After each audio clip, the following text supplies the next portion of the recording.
இனிமே கண்ணை மூடிட்டு கடலை எண்ணெய் வாங்கலாம். ஏன்னா மந்த்ரா கடலை எண்ணெய் இதயத்தின் தயாரிப்பு. வறுக்க பொரிக்க ஏன் எல்லா சமையலுக்கும் மந்த்ரா தான். மந்த்ரா கடலை எண்ணெய், அபார ருசி, ஆரோக்கியமான உடல் நலம். திருநெல்வேலி ஜங்ஷன் முன்பு தேசிய ஜனநாயக கூட்டணியின் ஆர்ப்பாட்டம் நடைபெற்றது. தமிழகம் சட்டம் ஒழுங்கு பிரச்சினையால் மிகவும் பாதிக்கப்பட்டு இருப்பதாக கண்டித்தும், பெண்களுக்கு எதிரான வன்கொடுமைகள் அதிகரித்து வருவதை கண்டித்தும் முழக்கம் எழுப்பினர்.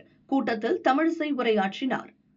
2 குழந்தைகளை கூப்பிட்டு வந்து இங்கே ஒரு பெண் படுகொலை செய்யப்பட்டு கசக்கி எறியப்பட்டு குடும்பமே அல்லோலப்பட்டு இந்த தென் மாவட்டங்கள் மட்டுமல்ல, தமிழகம் மட்டுமல்ல, பாரத தேசமே நிலை குலைந்திருக்கும் பொழுது ஸ்டாலின் ரீல்ஸ் விட்டுட்டு இருக்கிறார். இதற்காகவாவது அவர் தோற்கடிக்கப்பட வேண்டும் என்பதை நாம் இங்கே தெளிவாக எடுத்துச் சொல்ல வேண்டும். பின் பேட்டியளித்த தமிழிசை, தமிழகத்தில் 2.0 ஆட்சி வராது, திமுகவுக்கு 0 தான் கிடைக்கும் என்றார். இந்த நாட்டை, தமிழ்நாட்டை ஸ்டாலின் ஆண்டு கொண்டிருக்கிறார். தமிழ்நாட்டில் எதுவுமே ஒழுங்கா நடைபெறல. இன்னைக்கு பெண்களுக்கு பாதுகாப்பு இல்லை. ஆனா இன்னைக்கு அதை பத்தி கவலைப்படாம ரீல்ஸ் பார்த்துக்கிட்டு இருக்கிறாரு, ரீல்ஸ் விளையாடி கொண்டிருக்கிறார். ஆக மக்கள் இதை மன்னிக்கவே மாட்டார்கள். அதனால பெண்களுக்கு பாதுகாப்பு தராத ஸ்டாலின் அரசு நிச்சயமாக வீட்டுக்கு போக வேண்டும். 59% போஸ்கோ கேசஸ் அதிகரிச்சிருக்குதுங்க.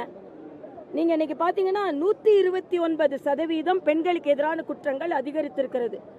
ஆனா தண்டனை 10% மக்களுக்கு தான், குற்றவாளிகளுக்கு தான் கிடைத்திருக்கிறது. யார் அந்த சார் என்ற கேள்வி இன்னும் கேள்விக்குறியாகவே இருந்து கொண்டிருக்கிறது. ஆணவத்தோடு ஸ்டாலின் பணியாற்றுகிறார். அதனால பெண்கள் எங்கெல்லாம் பாதிக்கப்படுகிறார்களோ அங்க நாங்க துணை நிற்போம். நிச்சயமா இந்த ஆர்ப்பாட்டம் தமிழகத்தில் மிகப்பெரிய அதிர்வலைகளை ஏற்படுத்தும். அதனால பெண்களின் பாதுகாப்பை நாங்கள் உறுதி செய்கிறோம். 8690 கொலைகள் தமிழ்நாட்டில் ஸ்டாலின் வந்தப்புறம் நடந்திருக்குதுங்க. இது என்ன பெரிய தமிழ்நாடு தலை நிமிர்ந்து இருக்குதா? 22 லட்சம் டன் கஞ்சா பறிமுதல் செய்யப்பட்டு இருக்கிறது. போலீஸ் ஸ்டேஷன்ல வைக்கிற கஞ்சாவை எலி தின்னுடுச்சுன்னு சொல்றாங்க. யார் தின்னான்னு நமக்கு தெரியாது. ஆக தமிழ்நாட்டில் இப்படிப்பட்ட மோசமான ஒரு ஆட்சி நடந்து கொண்டிருக்கிறது. குற்றவாளிகள் சுதந்திரமாக நடமாடி கொண்டிருக்கிறார்கள். ஒரு பெண் இயற்கை உபாதையை கழிக்க போக முடியலன்னா தமிழ்நாட்டில் என்னங்க நடக்குது? உண்மையிலே எனக்கு மனசு வருத்தமா இருக்குது. அதே மாதிரி ஒரு குழந்தை, 14 வயசு குழந்தை பாலியல் பலாத்காரம் செய்யப்பட்டு இரவு முழுதும் அந்த காட்டில் இருந்துட்டு 16 கிலோமீட்டர் நடந்து போயிருக்காளே. பெண்கள் இதெல்லாம் கேள்வி கேட்கக்கூடாதா? 5000 ரூபாய் போட்டுட்டோம், திமிரு, நாங்கள் 5000 போட்டுட்டோம், பெண்கள் எல்லாரும் எங்களுக்கு ஓட்டு போடுவாங்க, திமிரில் இருக்கிறது இந்த ஆட்சி. ஆனால் பெண்கள் எல்லாம் திமிர்ந்து எழுந்து கொண்டு இருக்கிறார்கள் என்பது. நீங்க மட்டும் போடல, புதுச்சேரியிலே தான் நாங்கள் பெண்களுக்காக உதவி செய்திருக்கிறோம். யாரோட பணம்? அதனால இன்று ஸ்டாலின் அரசு இதுக்கு பதில் சொல்லி ஆக வேண்டும். பெண்கள் பாதுகாப்பாக இருக்க வேண்டும். 2.0 வராதுங்க. என்று பெண்கள் பாதுகாப்பாக இல்லையோ அப்போ 0 தான் வரும். 2.0 வராது.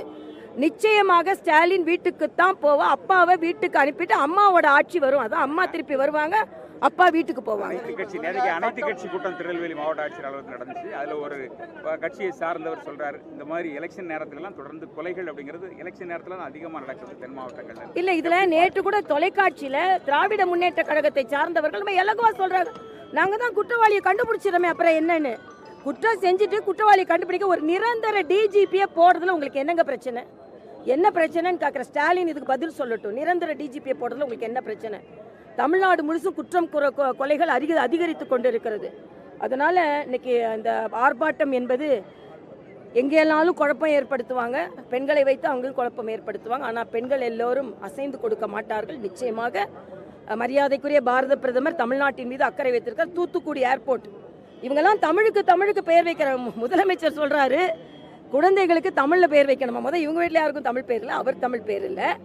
நாங்கள் தூத்துக்குடி ஏர்போர்ட்டுக்கே தமிழ் பேர் வச்சுக்கிட்டு இருக்கோங்க. நீங்கள் இப்போ தான் 5 முறை 6 முறை ஆட்சி செஞ்சு இப்போ தான் பெண்களுக்கு குழந்தைகளுக்கு தமிழ் பேர் வைங்கன்னு சொல்லிட்டு இருக்கோம். ஆனால் மரியாதைக்குரிய பாரத பிரதமர் விமான நிலையத்துக்கே தமிழ் பேர் வைத்திருக்கிறார். இதுதான் எங்களோட ஆட்சி, அதான் உங்களோட காட்சி.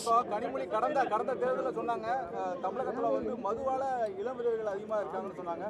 படிப்படியாக திமுக ஆட்சி வந்து குறைக்கப்பட்டு சொன்னாங்க. 5 வருஷம் ஆச்சு, ஆனால் கடைகள் தான் உயர்த்தப்பட்டது தவிர அதே மாதிரி குற்றங்களும் அதிகரிச்சிருக்கு. எப்படி பார்க்குறீங்க? போதையில்லா பாதை வகுப்போம் என்று முதலமைச்சர் சொல்றார். ஆனால் சகோதரி கனிமொழி இதுக்கு பதில் சொல்லணும். 2026 அவங்க ஓட்டு கேட்க வரும்பொழுது அவர் 2-3 விஷயத்திற்கு பதில் சொல்லி ஆக வேண்டும். பெண்களுக்கு எதிரான வாக்குறுதிகளை அவங்க எதுவுமே நிறைவேற்றலை. 100 ரூபாய் கேஸுக்கு கொடுக்குறேன்னாங்க, அது கொடுக்கல. பெட்ரோல் டீசல் விலையை குறைப்பேன்னாங்க, குறைக்கல. மதுக்கடைகளை குறைப்பேன்னாங்க, குறைக்கல. ஸ்டாலின் அவர்கள் அவங்க வீட்டு முன்னால் கருப்பு கொடியை ஏந்தி நாங்கள் டாஸ்மாகை குறைப்போம்னாங்க. இன்னைக்கு ஒன்றில் தமிழக அரசு பாஸ்மார்க் வாங்கி இருக்கிறது என்றால் டாஸ்மாகில் மட்டும்தான் வாங்கியிருக்காங்க. அதனால் இதற்கெல்லாம் பதிலடி 2026 கொடுக்கப்படும்.